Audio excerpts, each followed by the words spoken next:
Sunday ஸ்பெஷலாக எதனா பண்ணலான்னு சொல்லிட்டு கார பூந்தி ஸ்நாக்ஸ் ட்ரை பண்ணியிருந்தேன். இவ்வளோ நாளாக தெரியாமல் போச்சு, இவ்வளோ ஈஸின்னு நினைக்கிற மாதிரி ரொம்ப சிம்பிளாக ஈஸியாக சூப்பராக வந்திருந்தது.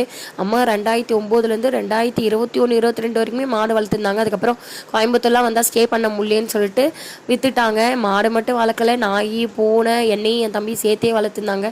அப்போ கூட இவ்வளோ புலம்பு இருப்பாங்களான்னு கேட்டால் இல்லவே இல்லை. அவங்க மட்டும் அவங்க வேலையை பார்ப்பாங்க. நம்ம ஜென்ரேஷனுக்கும் நம்ம அப்பா அம்மா ஜென்ரேஷனுக்கும் இருக்கிற பெரிய டிஃப்ரென்ஸே இதுதான். ஒரு 30 வயசுலேயே நம்மளால் எதுவுமே பண்ண முடியல. அந்தளவுக்கு ரொம்ப ஹெல்த் வைஸில் ரொம்ப வீக்காக இருக்கும்னு நினைக்கிறேன். ஆன்லைனில் முருங்கைக்கீரை 10 ரூபா தான் இருந்துச்சு. ரொம்ப ஆச்சரியமாக இருக்குது. வெளியெல்லாம் 40 ரூபா 50 ரூபான்னு வாங்கி பார்க்கலான்னு பார்த்தா கடையில் இந்த ஃப்ரீயாக கறிவேப்பிலை கொத்தமல்லி கொடுக்குற மாதிரி கொஞ்சம் தான் வந்துச்சு. அதில் பருப்பூசலி பண்ணிவிட்டு வெறும் ரசல்ஸ் ஒயிட் ரைஸ் அதுக்கப்புறம் கார்ன் ஸ்நாக்ஸ் கொடுத்துட்டு sabja lemon juice with salt போட்டு கொடுத்துட்டேன். கொஞ்சமாக குழம்பு கொடுத்துருந்தேன். லன்ச் அவ்வளோதான். மார்னிங் இட்லியும் அரைச்சிட்டு சாம்பார் பண்ணி பிரேக்ஃபாஸ்ட் முடிச்சாச்சு.